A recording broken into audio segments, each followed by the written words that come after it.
Esta es la segunda historia que nos comparte el Padre Luis. Si quieres escuchar la primera entrega, titulada El pecado del Padre Luis, podrás encontrarla en el primer comentario de este video. El exorcismo del Padre Luis. Dos caras de una moneda de tres caras. La tercer cara de esa moneda es nuestra alma, el espíritu humano. Los ángeles son espíritus dotados de divinidad, y los demonios son ángeles a los que se les arrancó la divinidad.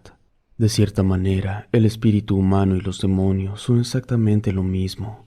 La única diferencia es que los demonios conocen lo que se siente poseer la divinidad de Dios Todopoderoso. Por eso son peligrosos, porque con su mirada altiva envidian y desean recuperar su divinidad. Y así es que nació la maldad pura. Eso no me lo enseñaron en la iglesia, es tan solo la humilde conclusión a la que he llegado luego de enfrentarme a la maldad en tantas ocasiones. No solo hablo de exorcismos, hay muchas maneras en las que se puede enfrentar el mal. Aún recuerdo cómo es que me convertí en el sacerdote más joven del país, o al menos el más joven en aquel entonces. Es algo que no me gusta mencionar, pero mi padre fue un empresario muy influyente, y mi madre era parte del comité de una asociación civil de mujeres con mucho dinero.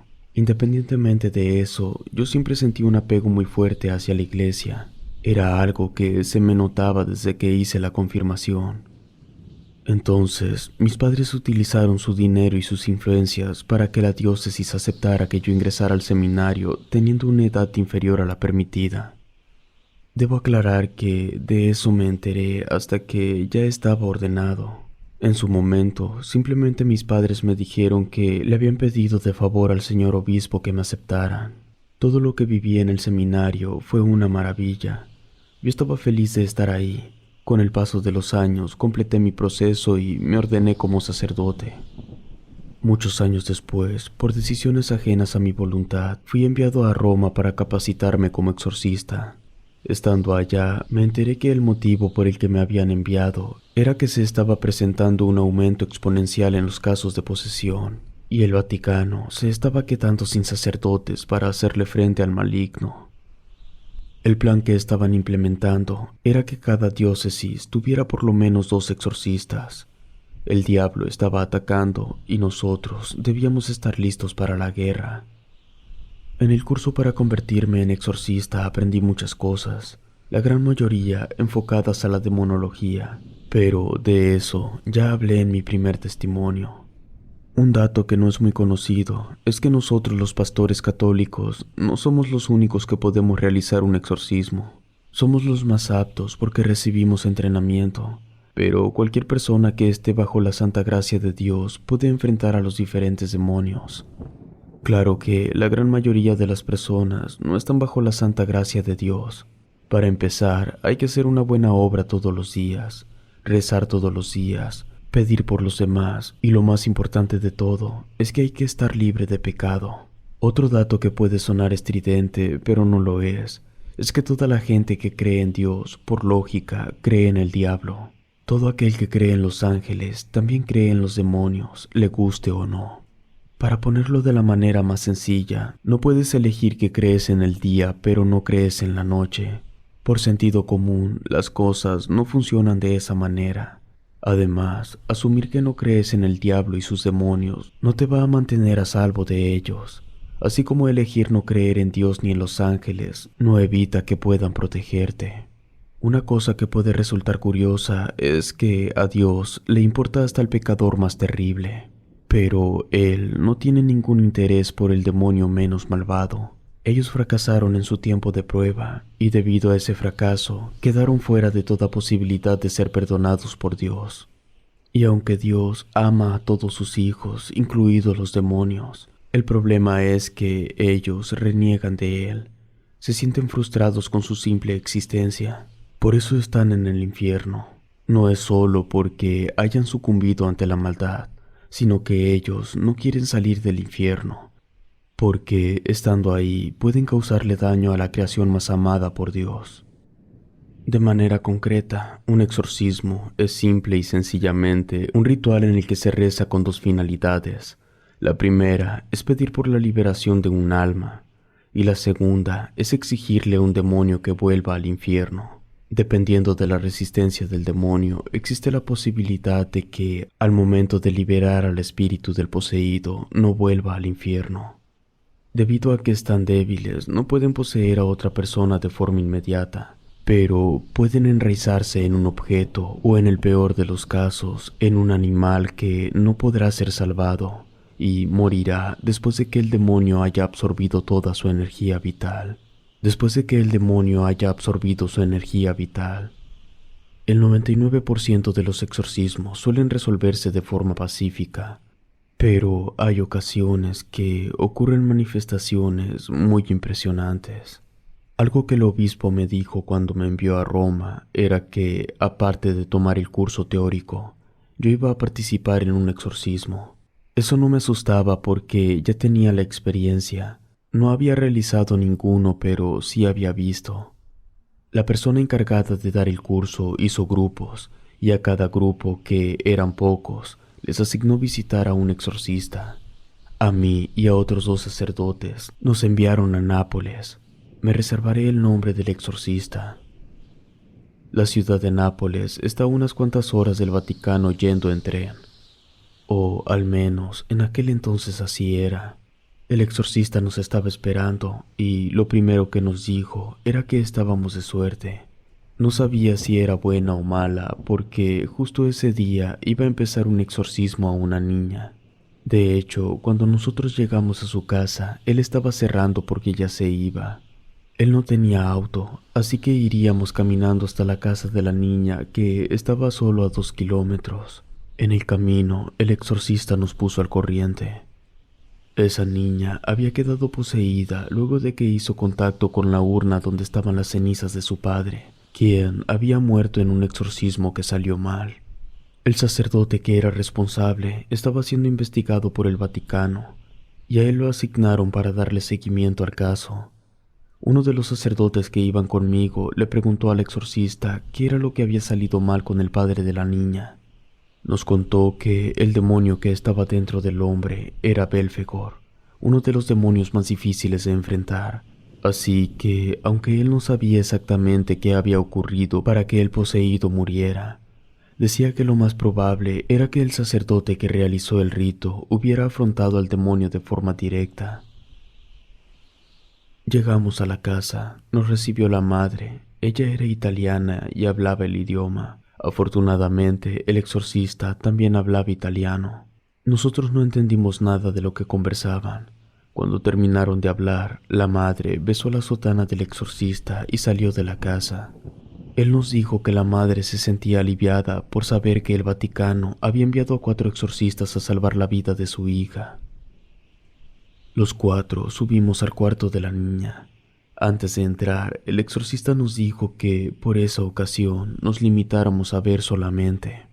Lo único que él iba a hacer era comprobar que fuera Belfegor el demonio que estaba perturbando a la niña.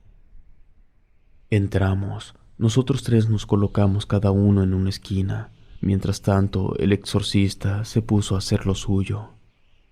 Hizo algunos rezos. La niña estaba sentada en la orilla de la cama observando al exorcista sin parpadear. Eso me causó un poco de miedo. Cuando el exorcista terminó de rezar, le dijo al demonio que ya conocía su identidad. Entonces la niña le hizo una pregunta. ¿Cómo lo sabes?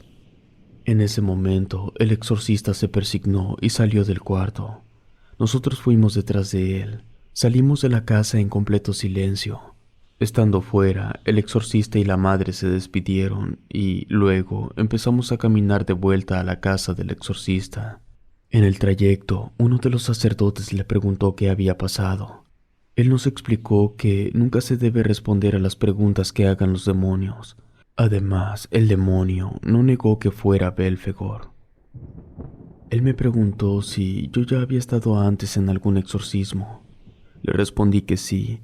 En los últimos 5 años había presenciado 3 exorcismos. Ese había sido el motivo por el cual yo había sido enviado a recibir el curso. Llegamos a la casa del exorcista. Nos despedimos porque teníamos que ir a tomar el tren de regreso. Pero antes de que cerrara la puerta, volteé y le pregunté por qué el ritual del exorcismo no lo hacía dentro de una iglesia.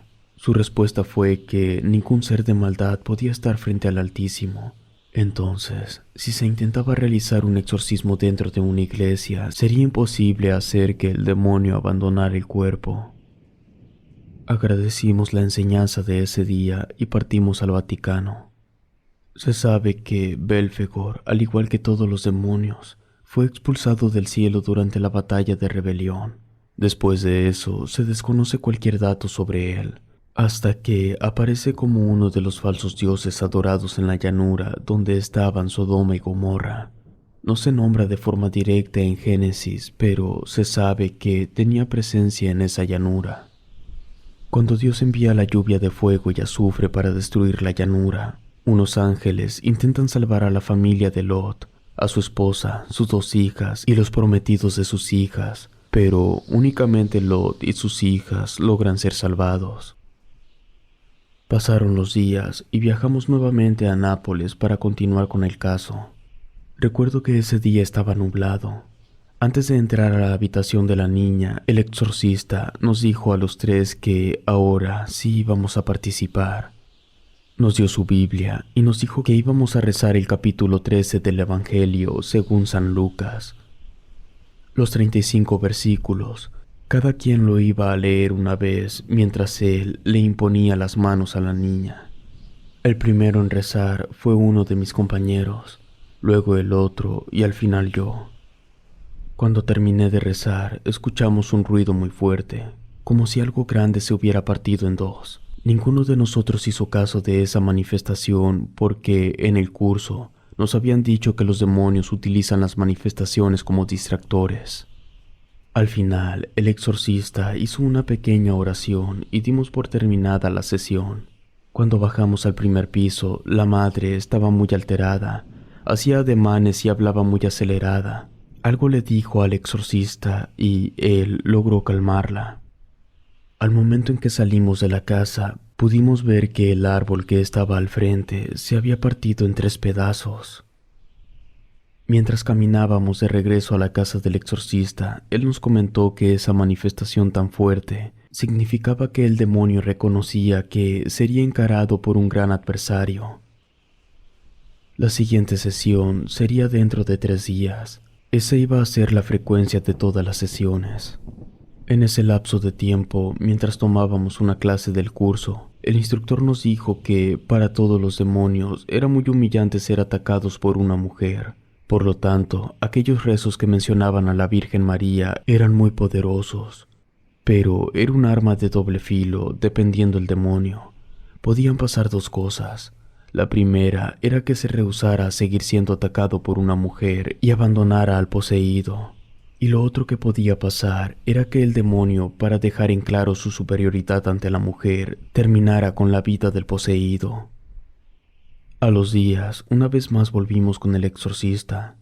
Cuando llegamos a la casa de la niña, su madre tenía listo el almuerzo. Había 6 platos sobre la mesa. El exorcista y nosotros nos sentamos. Luego llegó la madre junto con su hija. Yo volteé a ver al sacerdote. Él, sin decir una sola palabra, me dio a entender que todo estaba bien y que no teníamos nada de qué preocuparnos. Durante el almuerzo, mis 2 compañeros y yo estuvimos en silencio. El exorcista, la niña y su madre estuvieron conversando en italiano. Nosotros no entendíamos nada. Cuando terminamos de comer, la niña se me quedó mirando fijamente y luego me hizo una pregunta hablando un perfecto español. ¿Te gustan las jovencitas? En ese momento, el exorcista algo le dijo a la madre y ella se llevó a su hija a su cuarto. Mis 2 compañeros voltearon a verme y luego yo volteé a ver al exorcista. Él me dijo que en esa ocasión solamente yo iba a leer en voz alta. Mis compañeros rezarían en silencio. Al preguntarle por qué, el exorcista se levantó de su silla y me dijo que aquel gran adversario que el demonio reconocía era yo, y por eso estaba tratando de intimidarme. No supe qué decir. La madre bajó y salió de la casa. Entonces nosotros 4 subimos. En las escaleras, el exorcista me preguntó si llevaba mi propia Biblia y respondí que sí. Me explicó que la lectura de ese día iban a ser los 4 versículos del capítulo 1 del Evangelio según San Marcos. Lo tenía que leer 3 veces. En esa sesión no hubo manifestaciones explosivas. La niña solo hablaba en diferentes lenguas. La sesión terminó. Nos fuimos y cuando estábamos cruzando una avenida, un joven de unos 20 y tantos se nos acercó para decirnos que éramos unos mentirosos porque Dios no existía. Más adelante, el exorcista nos comentó que los ateos existen por culpa de los sacerdotes. Decía que nosotros éramos el reflejo de Dios y que las personas entendían que todo lo que hacíamos y decíamos era obra de Dios. Por lo tanto, un mal sacerdote representaba un mal Dios. Y cuando las personas pensaban que Dios era malvado, se volvían ateos. Pasaron las semanas, el curso terminó, pero muchos nos quedamos porque debíamos darle conclusión al exorcismo en el que estábamos participando. Cuando llevábamos 32 sesiones, el exorcista dijo que era momento de que conociéramos toda la historia, porque la siguiente sesión, la número 33, sería muy fuerte y ocurrirían manifestaciones impresionantes. Él estaba seguro que en esa sesión lograríamos liberar a la niña. Nos contó que todo comenzó cuando el padre acudió a una iglesia a confesarse. Había cometido adulterio, pero cuando el acto terminó, la mujer con la que había estado se convirtió en un montón de cuervos muertos. Debo aclarar que se puede decir lo que este hombre confesó porque se considera que el hombre ya estaba poseído cuando acudió a confesarse y el secreto de confesión solo aplica para los seres humanos, no para los demonios. A los 3 días de que se confesó el hombre, su esposa acudió a esa misma iglesia a pedir ayuda porque creía que su esposo estaba poseído. Ninguno de los 2 sacerdotes que servían en esa iglesia era exorcista. Por eso contactaron al sacerdote que llevó el caso del padre. Desde la primera sesión le quedó claro que eso era una posesión auténtica y no una enfermedad mental. Ese sacerdote, con previa autorización, inició el proceso de exorcismo y al final, en la sesión 33, algo salió mal. El hombre murió sin que el demonio abandonara su cuerpo. La iglesia le aconsejó a la esposa que no realizara un funeral, sino que lo enterraran directamente. Pero lo que hizo la mujer fue incinerar el cuerpo y guardar las cenizas en su casa. No pasaron muchos días para que la niña, que decía escuchar la voz de su padre, se subió a una silla para agarrar las cenizas y en ese momento cayó al suelo convulsionándose. La madre corrió a ayudarla, pero fue imposible. Entonces la niña abrió la urna y se comió las cenizas de su padre. Todavía recuerdo la sensación tan fea que tuve cuando escuché esa historia. Llegó el día. El exorcista le dijo a uno de mis compañeros que rezaría sin parar el Ave María, y al otro le dijo que estaría rezando el Padre Nuestro. A mí me entregó una libreta con oraciones que él mismo había escrito. Había 25 versículos. Todos pertenecían a los evangelios. 9 de los versículos pertenecían al Evangelio de Mateo, 7 al Evangelio de Lucas y 6 al Evangelio de Marcos. Algunos de los versículos tenían ligeras modificaciones para adaptarse al rito del exorcismo. Me pidió que yo rezara esos 25 versículos hasta que todo terminara. En cuanto el exorcista le impuso las manos a la niña, yo empecé a rezar. La niña, con tal de liberarse de la imposición de manos, se arqueó de una forma inhumana. En ese momento, el exorcista volvió a imponer las manos. Eso ocasionó que la niña empezara a gritar, emitiendo un sonido estridente, tosco y gutural. Yo continué rezando. El exorcista, mientras le imponía las manos a la niña, que todavía estaba arqueada, le empezó a gritar al demonio, ordenándole que saliera del cuerpo de la niña. Lo llamaba por su nombre, Belfegor. Entonces la niña se carcajeó y en un tono burlesco dijo que nosotros no podíamos vencerlo, porque ni siquiera sabíamos quién era él. El exorcista sacó agua bendita y comenzó a exigirle al demonio que dijera su nombre, pero el demonio se negaba. Así que el exorcista le quitó la tapa al agua bendita y vació todo el líquido en la cabeza, causándole unas quemaduras horribles. La niña se retorció, lloró y le suplicó al exorcista que se detuviera. Él le ignoró y sacó otra botella pequeña de agua bendita. En ese momento, el demonio confesó su nombre. Era Amón. Entonces, un cuervo entró rompiendo la ventana y empezó a volar sobre nuestras cabezas. El exorcista, de una forma muy imponente, atrapó al cuervo, miró a la niña y le dijo: Amón era un demonio poseído por el demonio Belfegor. A mí no puedes engañarme. El exorcista lanzó el cuervo contra la pared. El ave cayó al suelo quedando inmóvil. Luego volvió a imponer las manos a la niña. Yo seguí rezando. En eso, un poderoso viento entró por la ventana rota. Era tan fuerte que la libreta que yo tenía en las manos salió volando. Luego, la pintura de las paredes empezó a caerse como si se estuviera derritiendo.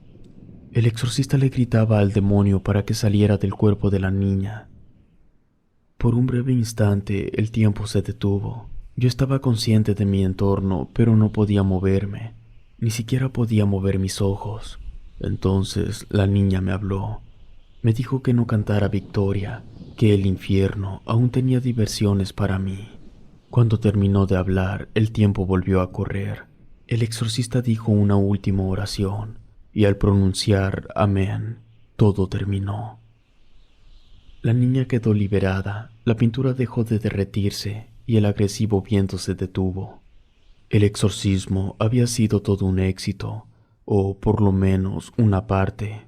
La niña fue liberada, pero Belfegor entró en el cuervo que estaba tirado dentro de la habitación. Ese cuervo se levantó y, volando, se fue de ahí. Belfegor es uno de los demonios más tercos. Lo más probable es que haya encontrado otro huésped humano. No lo sé. En cuanto a la niña, vomitó las cenizas de su padre, pero aparte de eso, ella estaba perfectamente bien. No tenía ninguna secuela física, ni un solo rastro de todos los estragos que sufrió su cuerpo durante el exorcismo. Cuando nos retiramos de la casa, la madre y su hija ya podían vivir con normalidad. Yo le pregunté al exorcista por qué habían desaparecido todas las marcas de la niña. Según él, nos dijo que Dios protege a todas sus ovejas. Al momento que una persona era víctima de posesión, Dios le daba otro cuerpo a modo de armadura. En cuanto el demonio se iba, la armadura desaparecía y se llevaba todas las cicatrices. Esa noche, mis dos compañeros se colgaron. Ambos tenían una pluma de cuervo dentro de la boca. Belfegor los mató. Al día siguiente, yo debía volver a mi ciudad. Cuando estaba terminando de empacar mis cosas, llegó el exorcista y me dijo que si yo seguía vivo era porque Dios tenía un plan para mí. Me entregó el libro de los Salmos y una medalla de San Benito. Luego se fue. A las familias nunca se les dijo la verdad sobre lo que pasó en Roma. De hecho, ni siquiera supieron que mis compañeros habían muerto. A la familia de los muertos se les dijo que los habían enviado a evangelizar a países lejanos y que posiblemente nunca iban a volver. No había pasado ni siquiera 2 meses que había vuelto de Roma cuando tuve que realizar mi primer exorcismo solo. El primer demonio que enfrenté se llamaba Abaddon.